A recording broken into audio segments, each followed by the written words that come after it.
Okay, so I've just come off the VelociCoaster. Literally walked onto the thing again. Single rider queue was very short. So I'm just going to keep going down Marvel Super Island. We're going to run around to, I think the VelociCoaster. Yeah, that's going to be fun.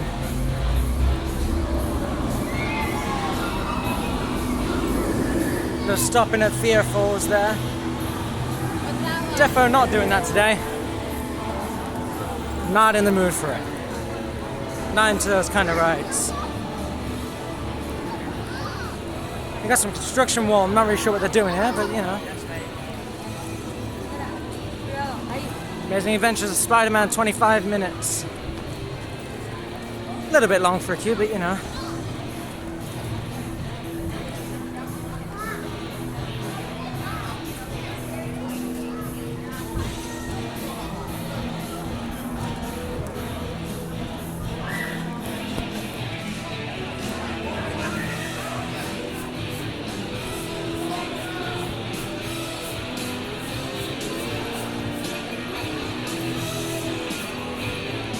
Next time around here, you're gonna be looking for those hidden atoms I told you about.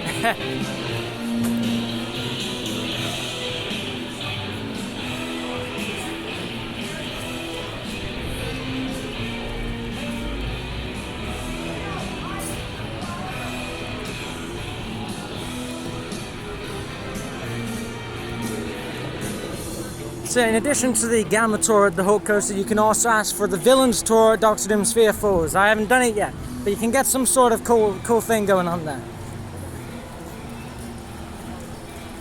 Now we're heading into Toon Lagoon. This area is, see, this is an interesting one, because I don't think kids in my generation or younger really know about Popeye, and I'd never heard of Dudley Do-Right until I came here.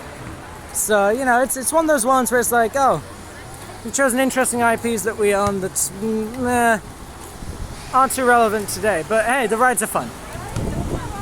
The rides are fun.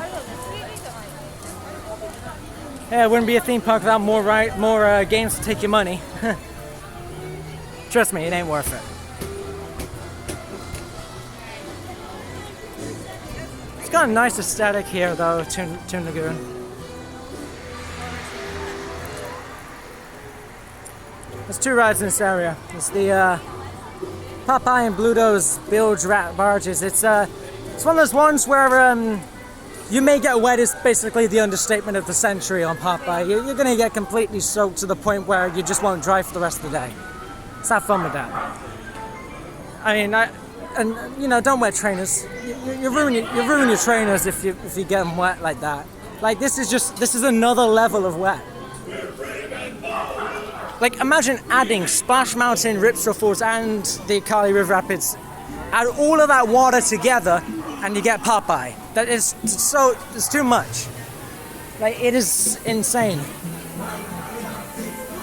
Granted, it's really fun. It's such a fun ride, but it is insanely wet.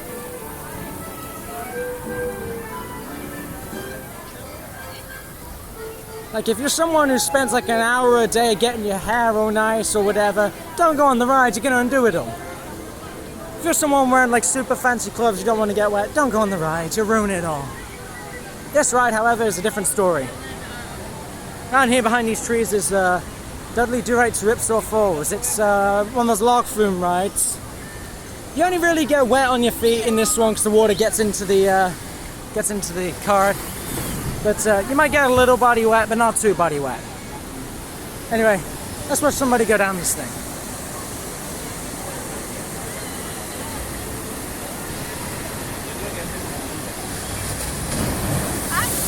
There you go, big splash. And they actually rebuilt this ride at one point because the drop was deemed too steep for a log flume. So you know, it's insane. I think it's the only log flume that technically goes underwater. Yeah, it's underneath the water level. No, this does not mean you get fully submerged in the water. That would be dangerous. But you can see from these sorry fellas that you get very wet. Let's have a look. Yeah, they are soaked. So yeah, it's Toon Lagoon is basically the place to go if you really want to cool down in the Floridian heat.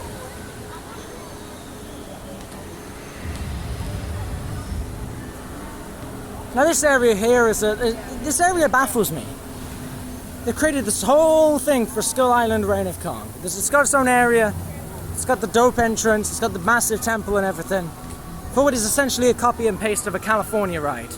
So, you know, it seems like a big deal. It's basically, they did the same thing as Fast and Furious, you know, the one that everyone doesn't seem to like around here. Hey, you gotta give it to them. They put in some effort. Look at this. Yeah, they really put in the effort on this temple. And honestly, Reign of Kong has this really cool Kong animatronic. It's massive, makes the ride worth going on. It's only 15 minutes.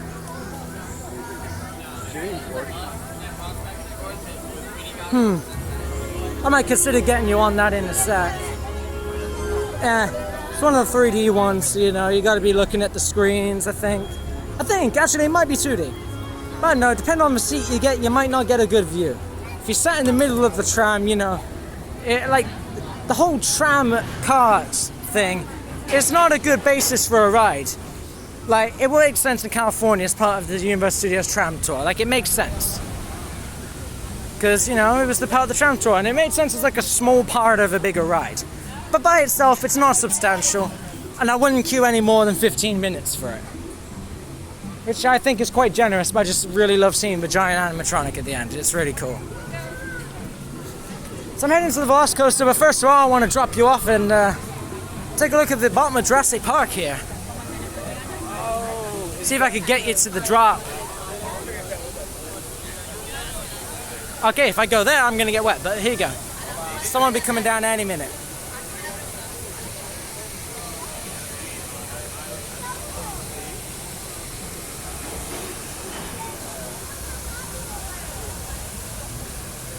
Now, this ride has been here unchanged since 1999 when it opened, but in California it's now Jurassic World themed.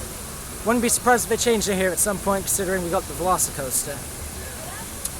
Just patiently waiting for somebody to drop.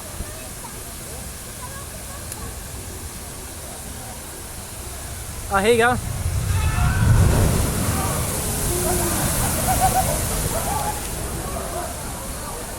Now that is a monumental splash if I've ever seen one. It's still raining down from the splash. Like, that is insane. That is a very intense splash. Most of that doesn't actually hit the people on the ride though. Most of that is going to hit everyone watching at the sides. Yeah, a little weird, I know. I believe it.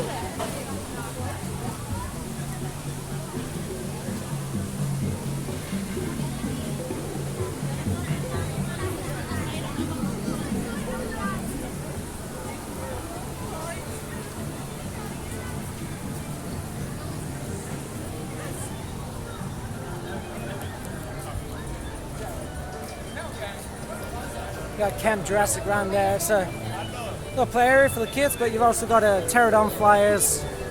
So, you know, you got something going on there. There you go, look at that. The Jurassic World VelociCoaster. That thing is, that's its own type of roller coaster. It's very epic.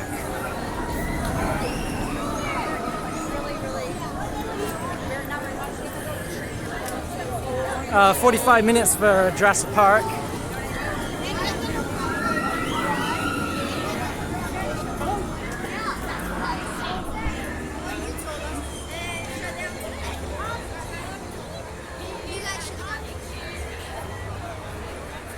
Yeah, me too.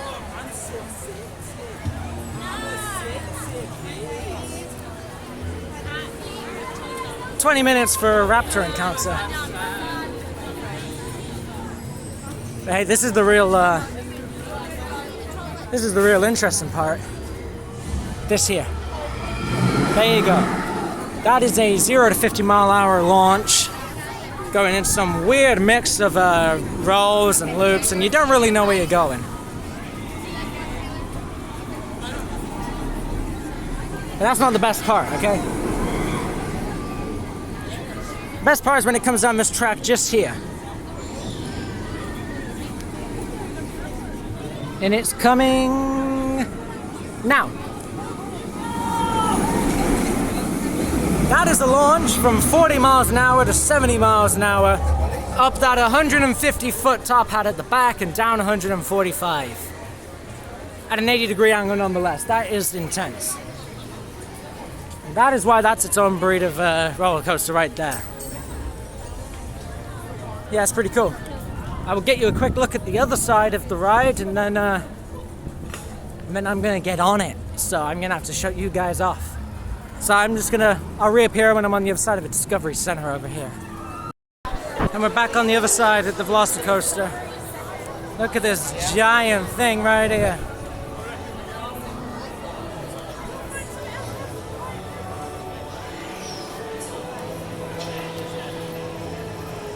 Someone to come up eventually.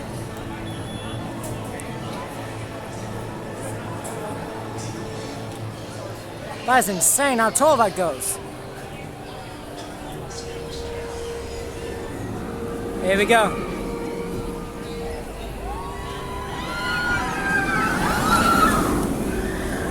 And they are off. That's 2 seconds of upside down hang time right there. That is 70 miles up to the top of that. 70 miles an hour. Anyway, I'm at the VelociCoaster, I'm in the single rider. They are at capacity. That is disappointing. Oh, guess I'm on my way. I might hang around for the single rider thing. But yeah, so I'm gonna cut you off here anyway, because this has gone on long enough. But thanks for watching, and I'll fill you in with some more Universal or Disney stuff at some point. Okay, so ciao.